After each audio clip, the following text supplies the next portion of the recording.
Après 5 heures de route pour l'anniversaire de mon père, je suis accueilli par ses ordres et un avertissement, la petite amie de ton frère, sera là dans 20 minutes. Ne gâche pas ça pour nous. Quand elle arrive, nos regards se croisent. Un silence stupéfait s'installe, elle réalise que sa carrière repose entièrement sur mes épaules. Mon nom est Camille. J'ai 32 ans et je vis à Lyon, où les montagnes semblent garder des secrets et où l'air vous fait gagner chaque souffle. Je dirige la division de bio-ingénierie dans un centre de recherche privé. Un de ces endroits qui n'achètent pas de panneaux publicitaires parce que le travail est la publicité. J'ai un doctorat, une équipe de 30 personnes et un brevet lié à une matrice de régénération cellulaire évaluée à environ 60 millions d'euros sur le papier. Le genre de chiffre qui fait que les gens vous traitent de visionnaire s'ils vous aiment et de dangereux s'ils ne vous aiment pas. Ma famille ne sait rien de tout cela. Pour eux, je suis la fille qui a quitté une vraie carrière, la sœur qui n'a pas pu gérer la pression. L'original qui a troqué un poste de marketing brillant pour ce que papa appelle encore, laver des éprouvettes. Il y a 5 ans, j'ai quitté une grande agence pour retourner à la science. J'ai cessé de les corriger après la 100e blague. À un certain moment, se défendre devient un deuxième travail. Et mon vrai travail exige déjà du sang. Il y a une autre raison pour laquelle ils ne savent pas. Professionnellement, j'utilise le nom de jeune fille de ma mère, Dr. Camille Moreau. Pas par vanité, mais par distance. C'est un mur propre entre la vie que j'ai construite et la famille qui aime donner un coup de burin à tout ce dont je suis fier. Cherchez le nom de famille de papa et vous trouverez les récompenses de relations publiques de mon frère et le profil LinkedIn vieillissant de papa. Cherchez davantage et vous trouverez mes articles, mes conférences, le chemin de travail minutieux qui m'a coûté des années de sommeil, d'amitié et de douceur. Mon frère, Frédéric, a 29 ans. C'est l'enfant chéri, le titre préféré de la famille. Il travaille dans les relations publiques, la gestion de crise, le façonnage de réputation, transformant les désordres des autres en récits impeccables. Il est doué pour ça. Il est aussi doué pour s'assurer que nos parents le voient toujours comme le fils et moi comme l'ombre. 2 mois avant le 55e anniversaire de papa, mes avocats sont entrés dans mon bureau avec le genre de visage que les gens arborent quand ils sont sur le point de vous annoncer que quelqu'un que vous aimez est à l'hôpital. Ils avaient signalé qu'une société pharmaceutique concurrente se préparait à lancer une percée qui ressemblait trop étroitement à mes travaux d'essais cliniques fermés pour être une coïncidence. Au début, je voulais croire à la découverte parallèle, à l'idée que la science peut arriver à la même porte par différentes rues. Puis j'ai vu le dossier de prélancement, la même géométrie de treillis, les mêmes ratios de liaison peptidique, même la note d'instabilité de phase précoce que nous avions corrigée plus tard. Ce n'était pas de l'inspiration, c'était du vol. La chercheuse principale citée sur le projet était Amélie Dubois. Au cours des 6 semaines suivantes, Amélie m'a envoyé des emails encore et encore à mon adresse professionnelle. Pas Camille, la fille, mais Dr Moreau. Les messages ont commencé formels, puis se sont effilochés en panique comme un tissu sous la flamme. Dr Moreau, je demande une réunion dès que possible. Dr Moreau, s'il vous plaît. C'est urgent. Il y a des malentendus. Docteur Moreau, je vous supplie de ne pas déposer de plainte. Ma carrière sera finie. Les derniers étaient presque illisibles dans leur désespoir. Je ferai n'importe quoi. S'il vous plaît, je vais tout perdre. J'irai en prison. Je n'ai pas répondu. Pas parce que je suis froide, mais parce que je suis prudente. Quand quelqu'un vole votre travail, il ne mérite pas votre émotion. Il mérite votre dossier. Mes avocats ont bâti un dossier si précis qu'il aurait pu couper du verre. Des assignations discrètes, des accès journalisés, des métadonnées, le genre de preuve qui ne crie pas. Elle vous achève, c'est tout. Pendant que j'étais en réunion pour des injonctions, mon frère était dans notre discussion de groupe familial, s'adonnant à son passe-temps favori, être adoré. Il a envoyé un message, gros week-end, Chamonix, 55e anniversaire de papa. J'amène ma petite amie. C'est une scientifique. Genre, un vrai génie. Papa a répondu en 30 secondes. Ça, j'aime ça. L'ambition, pas les excuses. Maman a ajouté un emoji cœur comme si elle bénissait des fiançailles royales. Puis, ne sois pas bizarre, Camille. Fais un effort. Et puis mon frère a tapé le nom qui a fait tambouriner mon pouls à l'intérieur de mon poignet, Amélie. J'ai fixé l'écran. Un nom commun. Plein d'Amélie. Mais mon corps l'a reconnu quand même, comme il reconnaît une sirène avant que votre cerveau n'identifie le son. J'aurais pu rester à Lyon. J'aurais pu envoyer un refus poli et les laisser parler de moi comme d'un mythe. Mais il y avait quelque chose en moi, ancien, têtu, embarrassamment plein d'espoir, qui voulait le voir de mes propres yeux, voulait confirmer si l'univers était vraiment si cruel, ou si j'étais juste paranoïaque de vivre dans un monde où la trahison est un modèle économique. Alors j'ai conduit les 5 heures jusqu'à Chamonix, par des routes qui s'enroulaient comme des rubans autour des montagnes. La neige scintillait sur les bas-côtés. L'air se faisait plus rare. Mes pensées devenaient plus fortes. Quand je me suis garé devant le chalet loué, avec ses poutres en bois, sa cheminée en pierre, ses murs de verre comme s'il essayait de se faire remarquer, je me sentais écorché vive par le voyage, comme si la route avait volontairement poncé ma patience. À l'intérieur, l'endroit sentait les bougies chères et la viande rôtie. Le rire de papa portait à travers l'entrée. Le parfum de maman flottait dans l'air comme un avertissement. Papa ne m'a pas serré dans ses bras. Il n'a pas dit « Comment s'est passée la route ?» Il m'a regardé de haut en bas comme si j'étais arrivé dans le mauvais emballage. « Tu es en retard » a-t-il dit. J'ai vérifié l'heure. J'étais en avance. Puis il m'a poussé une pile d'assiettes dans les bras. De la porcelaine lourde, froide. Une attente intentionnelle. Le traiteur a livré la nourriture, a-t-il dit, mais les serveurs ne sont pas là, alors tu vas t'en charger. Il a posé un tablier noir sur les assiettes, le genre qu'on donne à quelqu'un qu'on n'a pas l'intention d'écouter. Mets-le, a-t-il dit. Tu as l'habitude de porter des blouses de laboratoire dans ton petit labo de toute façon. C'est la même chose. La petite amie de ton frère sera là dans 20 minutes. Ne gâche pas ça pour nous. Maman n'a pas levé les yeux de ses serviettes qu'elle arrangeait. S'il te plaît, a-t-elle murmuré comme si elle me demandait de ne pas éternuer.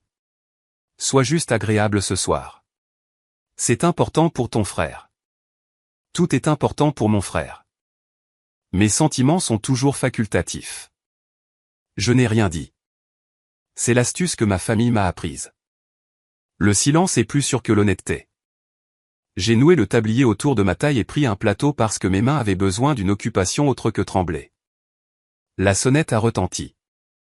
Mon frère, Frédéric, est entré le premier, bruyant et brillant, occupant la pièce comme si un projecteur le suivait.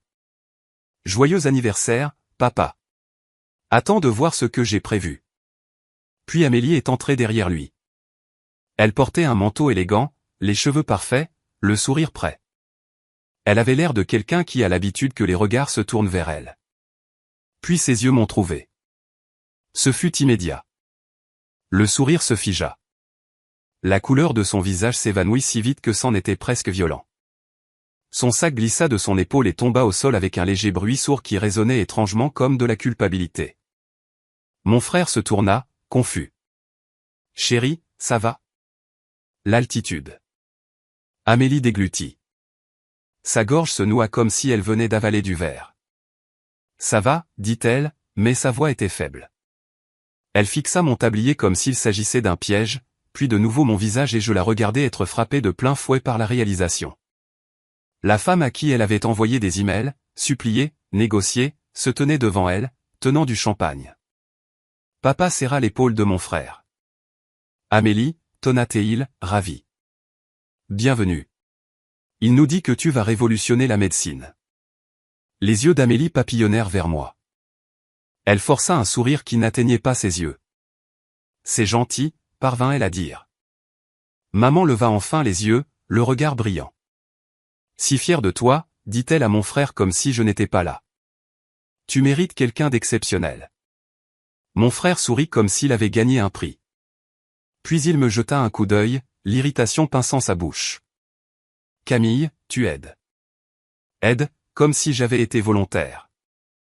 Comme si on ne m'avait pas tendu des assiettes comme une punition. Les invités sont arrivés. Les amis de papa, les amis de maman, des gens qui disaient des choses comme « magnifique » et « éblouissant » de tout leur cœur. La pièce se remplit de rires et de tintements de verre. Je me déplaçai parmi eux avec le plateau, versant du champagne, ramassant les assiettes vides, jouant le rôle que ma famille préfère, utile, silencieuse, invisible. Amélie était assise à table comme si elle attendait un verdict. Elle touchait à peine sa nourriture. « Chaque fois que je passais derrière elle pour remplir son verre d'eau, elle sursautait. Chaque fois que mon ombre traversait son assiette, son souffle se coupait. Mon frère ne remarqua rien. Papa s'en moquait. Maman faisait semblant que tout était normal parce que le super pouvoir de maman est le déni avec le sourire.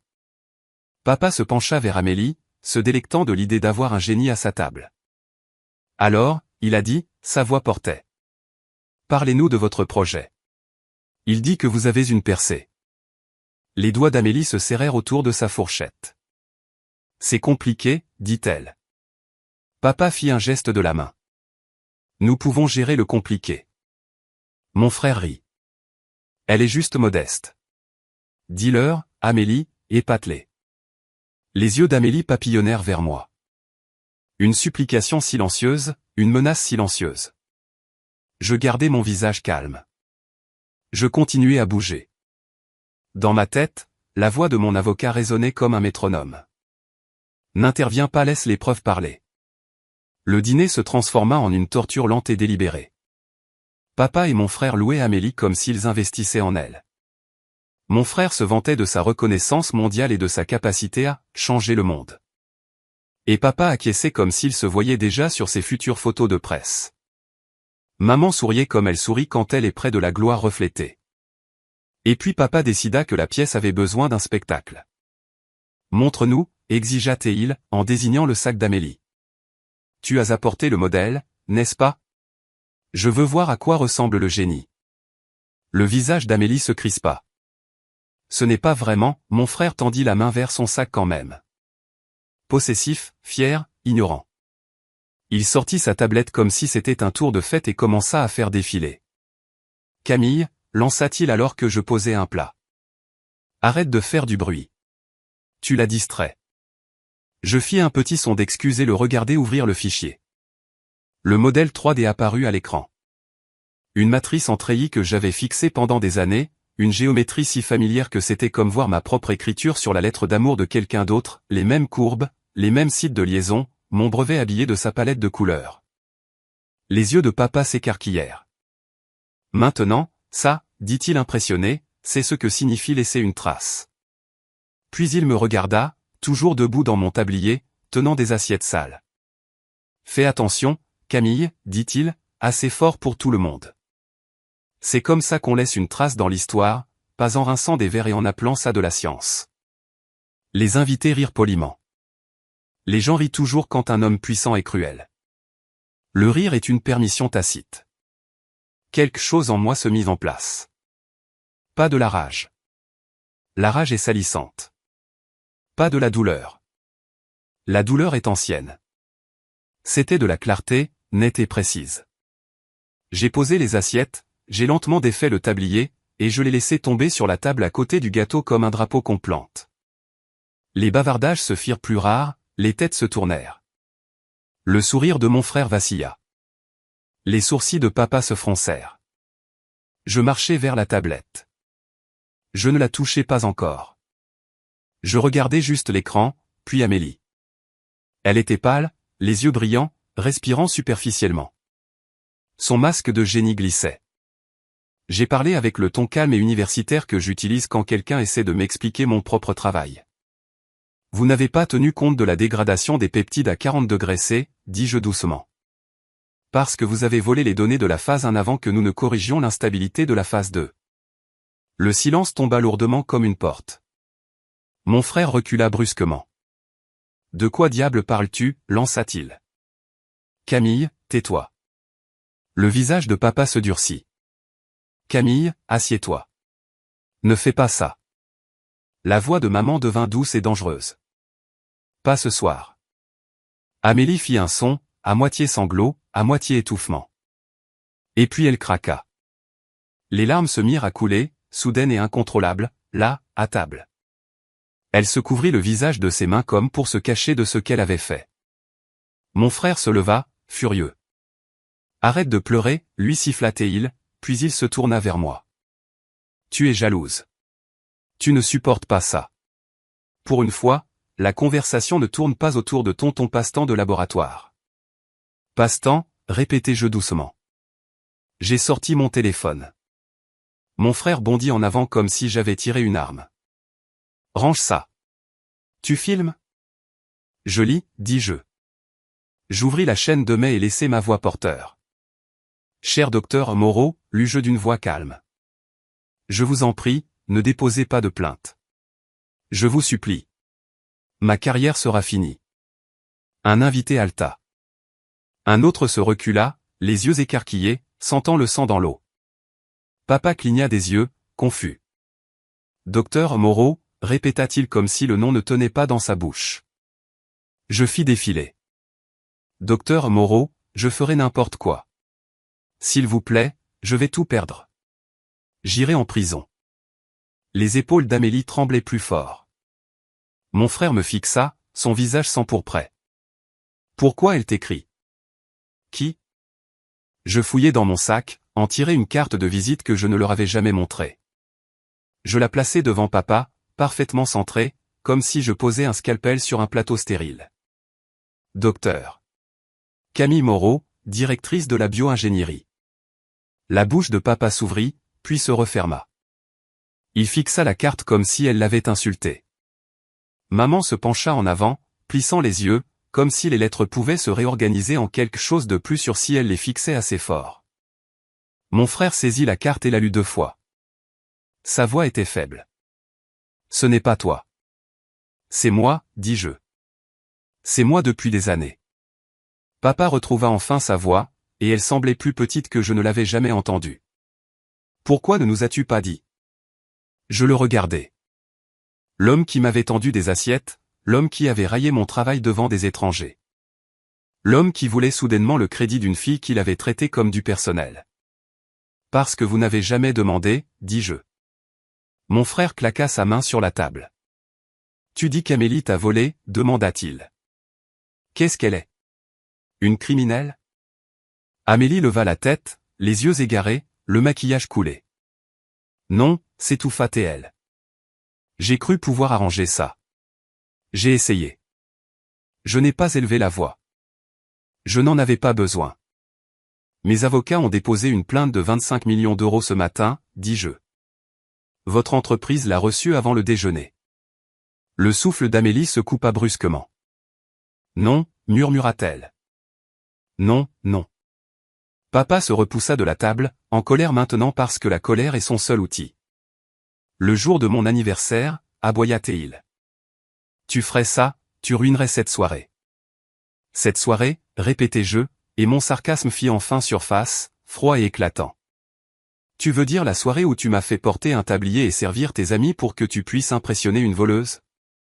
Le visage de mon frère se crispa. Tu fais ça pour me détruire, cracha-t-il. Tu toujours, non, dis-je. Et je laissai la suite de ma phrase atterrir avec une précision chirurgicale. Amélie a commencé à coucher avec toi il y a 1 mois parce qu'elle a appris mon vrai nom de famille. Elle pensait qu'en se rapprochant de toi, elle se rapprocherait de moi. Tu étais un levier, pas un amour. La pièce devint si silencieuse que j'entendais le feu crépiter. Mon frère se tourna lentement vers Amélie comme s'il craignait que le mouvement ne le brise. Est-ce vrai? Demanda-t-il, la voix soudainement petite. Amélie ouvrit la bouche. Rien n'en sortit. Son silence fut l'aveu. Le visage de mon frère s'effondra. Il s'assit lourdement, fixant la table comme si c'était la seule chose solide qui restait. Papa regarda entre eux, stupéfait, puis de nouveau vers moi. Camille, dit-il, la voix se brisant en une sorte de supplication. Nous sommes une famille. Pourquoi? Pourquoi ne m'as-tu pas dit qui tu étais? Tu veux dire, pourquoi ne t'ai-je pas dit que j'étais utile, dis-je doucement. Les yeux de maman brillèrent de larmes offensées. Ce n'est pas juste, claqua-t-elle. Nous t'aimons. Vous aimez l'idée que vous vous faites de moi, dis-je. Une fille tranquille, une fille commode, une fille qui ne vous embarrasse pas en existant en dehors de votre scénario. Amélie se leva brusquement, sa chaise raclant le sol. Elle saisit son sac d'une main tremblante. Je suis désolée, sanglota-t-elle, me regardant comme si j'allais être miséricordieuse. S'il vous plaît, je vais arranger ça. Je signerai. Vous ne pouvez pas, dis-je. Pas cruel, juste factuel. Vous avez déjà fait la partie qui ne peut être défaite. Elle regarda mon frère, désespéré. Mon frère ne la regarda pas. Il fixa la table, la mâchoire serrée, comme s'il pouvait réduire l'humiliation en poussière. Amélie se précipita vers la porte. L'air froid s'engouffra lorsqu'elle l'ouvrit brusquement.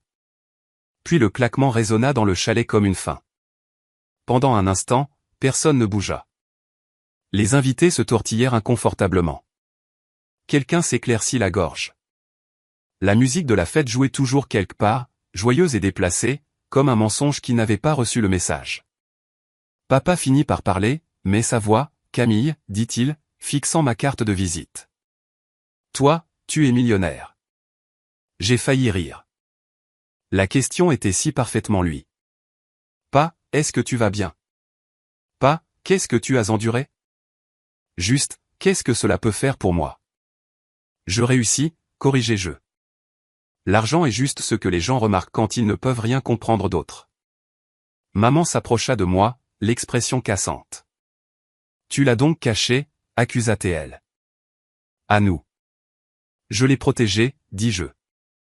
De vous. Mon frère leva la tête, les yeux rougis. Et maintenant, murmura-t-il. Tu vas la détruire? Me détruire? Je vais faire respecter la loi, dis-je. Et je vais arrêter de faire semblant que votre confort compte plus que mon travail. La mâchoire de papa se serra. Nous sommes tes parents, dit-il, essayant de reprendre de l'autorité. Tu n'as pas à, j'ai le droit, l'interrompis-je, et ma voix resta calme parce que le calme est ce qui fait écouter les gens quand ils ont l'habitude de crier. Tu ne me possèdes pas. Jamais tu ne m'as possédé. Je cherchais mon manteau. La pièce me semblait trop chaude, trop épaisse de parfum et de déni. La voix de maman s'aiguisa. Ne pars pas, claqua-t-elle. Pas après avoir tout gâché. Je glissai lentement mes bras dans mes manches. C'est vous qui avez tout gâché, dis-je. J'ai juste arrêté de faire le ménage derrière vous. Le visage de papa changea, le désespoir s'infiltrant. Camille, ma chérie, nous ne savions pas. Nous aurions été fiers. Fiers maintenant. Quand cela pourrait se refléter sur lui, quand cela pourrait être utilisé comme une histoire lors des dîners. Je le regardais ainsi que la vulnérabilité que j'avais apportée dans cette maison. Un reste d'espoir que la famille puisse un jour ressembler à un foyer s'évapora enfin. Parce que vous n'avez jamais demandé, dis-je de nouveau plus doucement. Vous avez juste supposé. J'ouvris la porte. La nuit de Chamonix me frappa le visage comme la vérité. Froide, vive, pure. La neige scintillait sous la lumière du porche, indifférente au drame humain. Derrière moi, maman siffla. Incroyable. Après tout ce que nous avons fait pour toi. Je fis une pause, la main sur la poignée, et me permis de savourer un instant le goût de la liberté sur ma langue. Joyeux anniversaire, papa, dis-je. Tu peux laver les assiettes toi-même. Puis je sortis. L'air froid emplit mes poumons, et pour la première fois de la soirée, je pouvais respirer sans ravaler mes mots. Je marchais vers ma voiture, mes bottes crissant sur la neige. À l'intérieur, les fenêtres du chalet brillaient chaleureusement, et des silhouettes s'agitaient derrière, des gens s'affairant à recoller les morceaux de la soirée, à réécrire l'histoire en quelque chose qui ne les ferait pas paraître cruels. Mon téléphone vibra alors que je me glissais sur le siège conducteur. Papa, maman, mon frère. L'écran s'illumina comme un battement de cœur implorant. Je ne répondis pas. Je démarrai le moteur. Les phares fendirent l'obscurité, traçant un chemin sur la route de montagne. En m'éloignant, je vis le chalet rétrécir dans mon rétroviseur jusqu'à ressembler à n'importe quelle autre boîte lumineuse dans la neige. Impressionnant de l'extérieur, creux à l'intérieur. Le procès ferait ce que les procès font. L'entreprise paniquerait. Le nom d'Amélie deviendrait une histoire édifiante dans les couloirs des conférences. Mon frère devrait vivre avec le fait qu'il avait été utilisé et qu'il avait aidé à monter la scène de mon humiliation. Papa essaierait plus tard de raconter l'histoire comme si elle concernait sa fille remarquable, comme s'il l'avait toujours su, comme s'il m'avait toujours soutenu. Il réécrirait le passé pour se donner une meilleure image. Il le fait toujours. Mais je n'allais plus me réécrire moi-même. Il y a une sorte de force qui ne s'annonce pas.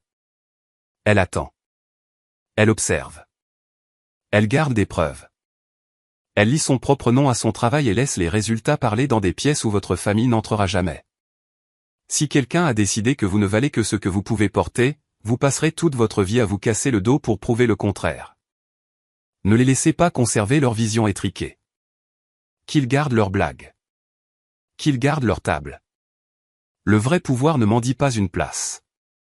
Il se lève, dénoue le tablier et renverse toute la soirée d'une seule phrase.